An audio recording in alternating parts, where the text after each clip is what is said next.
ubwo Major General Charles Karamba uhagarariye u Rwanda mu gihugu cya Tanzania yaganiraga n'abikorera muri icyo gihugu mu biganiro byateguwe ku bufatanye n'ihuriro rya CEO Round Table.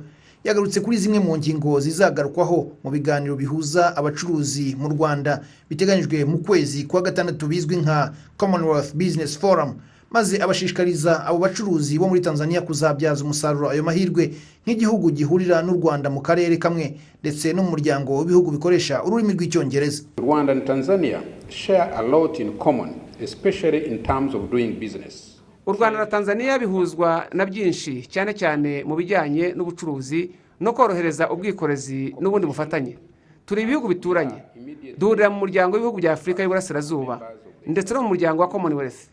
Ni iby'agaciro rero ko abanyamuryango b'urugaga rw'abikorera muri Tanzania cyane cyane abari mu ihuriro ry'abayobozi rya CEO Round Table kuzagira uruhare muri ibi biganiro bikomeye kugira ngo hatunganywe inzira z'ubufatanye na bagenzi babo bo mu Rwanda, ariko hakabaho no guhererekanya ubunararibonye n'ubumenyi n'abandi bacuruzi n'abashoramari bo mu bindi bihugu no kuvumbura andi masoko n'amahirwe mashya mu bihugu bya Commonwealth and discover new markets and opportunities across the Commonwealth. Ruhan Sanjay uyobora CEO Round Table yavuze ko abikorera muri rusange bafite icyizere ko muri ibi bihe hagaragara ibibazo byinshi bikumira izamuka ry'ubucuruzi hagati y'ibihugu ndetse n'izamuka rikabije ry'ibiciro ry'ibicuruzwa rihungabanya ubucuruzi bw'imbere muri ibyo bihugu. Abikorera bitezweho ko mu biganiro by'i Kigali mu kwezi gutaha bazagaruka kuri za politike zikwiye gushyirwaho mu rwego rwo gusubiza ibintu ku murongo. In Tanzania, the CEO Roundtable wants to continue to.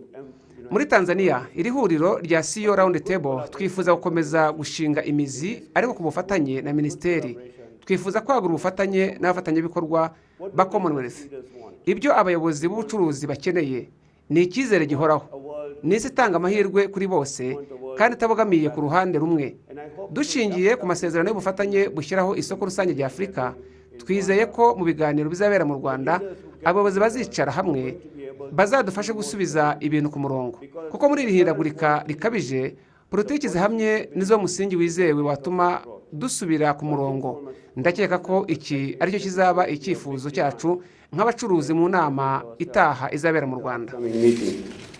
Commonwealth Business Forum ni inama izahuza abacuruzi basaga 1000 mu bihe u Rwanda ruzaba rwakira abantu basaga 5000 mu nama ya CHOGM mu kwezi gutaha kwa gatandatu, aho biteganyijwe ko abacuruzi n'urubyiruko bazagaruka ku kwimakaza imikoranire mu gukuraho inzitizi zidindiza ubucuruzi zidashingiye ku mahoro, guteza imbere ikoranabuhanga no kurwanya ihumanywa ry'ikirere n'ibidukikije muri rusange.